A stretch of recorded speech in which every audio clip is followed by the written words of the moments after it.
Hey, what's going on, everyone? We are back for this Sunday slate looking at the NBA picks. We have 7 games starting at 12:30, so Draftkings has a slate starting at 12:30, and Fanduel starts at 2. So let's get started. Before we get into it, appreciate if you hit a like on the video and subscribe if you have not already. We have a couple of top-end studs today. Obviously, James Harden's going to stick out because Russell Westbrook is out today, and we all know what James Harden does when Westbrook is out. Absolutely crushes. Last game, he put up 39 real-life points, 74 fantasy points. Only took 19 shots, which is probably like the low end when Westbrook is out. They won by 16 points, so played 36 minutes, was doing everything, almost had a triple-double. Harden is the top spend-up on the slate. No way I'll be fading him against the Sacramento team. This is a spot where Harden can go for 80 to 90 fantasy points. Other plays that look good at point guard are definitely Damian Lillard at 10,000 could be like a super contrarian play because I don't see that many people paying up for both Harden and Lillard. Lillard was pretty bad yesterday, choked, missed the 2 free throws, and then missed the game-tying 3. Had some comments post-game, so I think he's going to bounce back and have one of his better games today, but I don't think that I will still want to play him over Harden. So I'm still going with Harden as my point guard that I want. And then you have a couple of good plays right below them in the 8K to 7K range. I think De'Aaron Fox is going to stand out the most at 7,800. Can run it back with De'Aaron Fox and James Harden. Fox has been playing huge minutes in the quarantine, 37, 39 in close games here recently. I think maybe one of those went to overtime, but you can still expect in a close game 35, 36 minutes. Out of Fox, it's a great spot against Houston. This game is going to be fast. It's going to be high scoring. Fox coming off 52 fantasy points in the earlier meeting against the Rockets. I mean, I would rather him be 8,600. I think he should be like at least in the mid 8K price if you have a guy like Chris Paul and Kyle Lowry at 8,800. I think Fox is just mispriced, and you want to capitalize on that. Shooting guard, I'm going to go to Harden at 11.3. Still leaves you 51.50 left if you pay up for these two, and I think that they're going to be popular, but that's the way that I want to approach it. Go with Harden and Fox. Other plays that look good is the Nets. Once again, the second time already, they're resting like all their starters probably. So you're going to get Tyler Johnson at 5,400. He's not super appealing just because Jakoza could steal some minutes, and he is 4,600. I think Jakoza is a little bit of a better play. Then you have like Kuruks is like the only cheap play. They kind of priced up some of these nets, so they're not super appealing on DraftKings. FanDuel's a different story, but right now I'm not interested in a ton, except for maybe Kuruks and maybe some other play, like a couple others.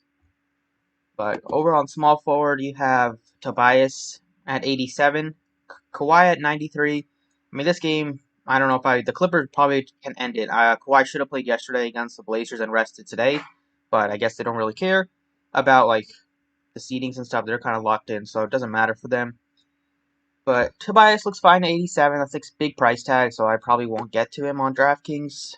I think Troy Brown looks like a good play in the 5K range. Been playing him a lot, and he's actually been doing a lot out there. He's been looking more involved. He's been getting rebounds, getting assists, scoring, and he's playing big minutes. So I think you can't really go wrong with Troy Brown at 5,800. Just because his 5K range isn't super strong. Gallinari, I liked him a lot last game. Then he played just 19 minutes. He was kind of lost out there, so the coach kind of just put him on the seat, put him on the bench. This game against Washington looks a lot better, but no, I do not think Gallinari is going to play mid-30s in minutes, and that's something that Troy Brown should easily clear. So that's just the safety with Troy Brown with the minutes. Then you got Bogdanovich. Once again, had a good game, a good shooting game. He's been playing really solid minutes. I think he looks like a good play at 5,300. They're missing home, so they could definitely do a lot more small ball lineups. And the Houston is a team that plays small ball exclusively, so could see a lot of minutes with BGLE at the 5, or maybe even could see some minutes with maybe some like Harrison Barnes at the 5 minutes when they like play Jeff Green at center. But power forward, we have Nurkic 89. Tough matchup against Philly. Was 1 assist shy with triple double last game. Just didn't score a lot. Only had 11 points, I believe, or 10 points. But I'm not really that interested in playing him against Embiid today. You have other really good plays like 65 for Al Horford. Played 30 plus minutes. He was really solid out there. 37 fantasy points. This is a spot where they're probably going to play Horford a lot of minutes too, with 2 7-footers on the Blazers. Sixers match up very well in the front court with them. And then if you want some more value plays, you have like Kuruks at just 4,000, probably start at center, and looks like a nice cheap play. At center, you have Embiid at 10.6. Looks fine if you want to pay up for both Embiid and Harden. It's going to be tough. If you play up for Embiid, Harden, and Fox, you need like 3 really cheap plays, so I probably won't do that. I think that Valanciunas looks fine against his former team at just 7,200. Then you have like a super cheap value play at 3,500 or 3,900 for Nerlens Noel. He's going to be the chalkiest play on the slate, and that is just tough to ignore.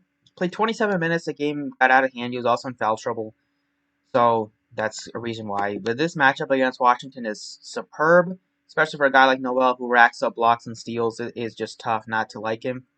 At this price tag, he's going to be popular, but I do not see the value in fading 3,900 Noel on a slate where we need the value play so we can pay up for Harden, and the slate just doesn't have that many. And then another value play that I like at guard is Ben McLemore. He can shoot. You get those bonuses on Draftkings for scoring and points for 3-pointers made. He played 30 minutes, was solid. I expect him to like see a similar amount of minutes. It's a really, really good spot against Sacramento. Give him 30 plus minutes, and probably will get you at least 6-7x on that price tag. So McLemore looks like a solid play. And then Derek White is only 70 or 6,100. It's really, really cheap for White. He's been playing great. Don't know why his price tag is only 6,100. The Spurs don't have a great chance of making the playoffs, but they're still in it, so you're going to see White play a lot. And he legitimately has 7-8x upside at this price point. So he's going to be a guy that I like. And then Ben McLemore, you can play him at forward. So these 6 feel really good about. Still easy 56.50. Go with 2 mid-range plays or pay up for somebody else. So let's go over to Fanduel. Their slate starts at 2 p.m. today. The Fanduel, the OKC game is not on the slate, so we don't get to see Fanduel completely misprice Nerlens Noel's price tag. But point guard wise on Fanduel, we have De'Aaron Fox. Like him a lot in this matchup. This is going to be the game stack that you want if you're going to be stacking any game. You're going to want to get Fox and Harden in there. Derek White's a lot more expensive on FanDuel, 7,000. Kind of like John Morant over White, John Morant over Kyle Lowry, and then John Morant over Ball. And then you have Kemba, 57, could be a nice cheap play. Shake Milton at 47 could be nice too. But going with Fox at 8,000. Shooting guard, Harden is only 10.8. That price tag is a joke. Same thing with DraftKings at 11.3. Should be 12,000 on DraftKings. Should be like 12,000 on FanDuel. But Harden's going to be the guy that you start your lineups with today. Do not see any other way. And then you got Bogdanovich and Dylan Brooks in the mid 5K range. For cheap plays, you have Josh Richardson all the way down to 4,500 as another cheap play. And then Garrett Temple, 3,900, should see good minutes with all the injuries. At small forward, going with Tobias Harris, 75. Without Ben Simmons, just gets a nice bump in production. Had like double-digit rebounds. I think he might have had 15 rebounds this last game, or 15 rebounds. Played 40 minutes in regulation. Just gonna be on the court, and he's a pretty good player when he's out there. So give me Tobias at small forward. You have some cheap plays like Fournier, depending on Gordon News, Carmelo, Daniel House, Harrison Barnes. And power forward, we have, I think Zion's probably going to be back. 68 looks fine. Still hasn't gotten a bunch of minutes yet, but I think he might. But with the Pelicans slipping away, I don't know if they will just give him 35 minutes anytime soon. Covington looks good, 6,600. You have Al Horford at just 6,200. Bielitsa with no Rashawn Holmes in a spot where they can definitely play small ball. Looks to be like a solid option. And then Kuruks at 3,900. Go ahead and put him in there. They're going to be missing Jared Allen, so Kuruks will get a lot of the center minutes. It's a tougher matchup against the Clippers, but he's going to see 30-plus minutes, all things considered, unless he's in foul trouble or this game is over by like the halftime. And I think he can definitely at least get you 6x, maybe get you 7, 8x. And then center, we have Valanciunas, 76 against his former team. Looks fine. You have Jakob Poeltl if you want to take a shot on him. He's been hit or miss. When he's not in foul trouble, as you would expect, he crushes, but it's not a spot that I feel great about it against the Pelicans because sometimes they can go small with Zion at the 5. I think I'll just go with Nikola Vucevic against an undersized Boston team. Vucevic, especially if Gordon is out, will benefit a lot in terms of rebounding. I hope Gordon misses at least one more game because Vucevic, at just 7,900, that is a huge bargain. He hasn't been blowing, the top off any game recently, but he's still been solid in every one. The minutes are there for him every game, and if he has just one good game or one outlier game in the blocks or steals, which he definitely can do and has done this year, then we could be looking at like high 40s, maybe low 50s fantasy points at just 7,900.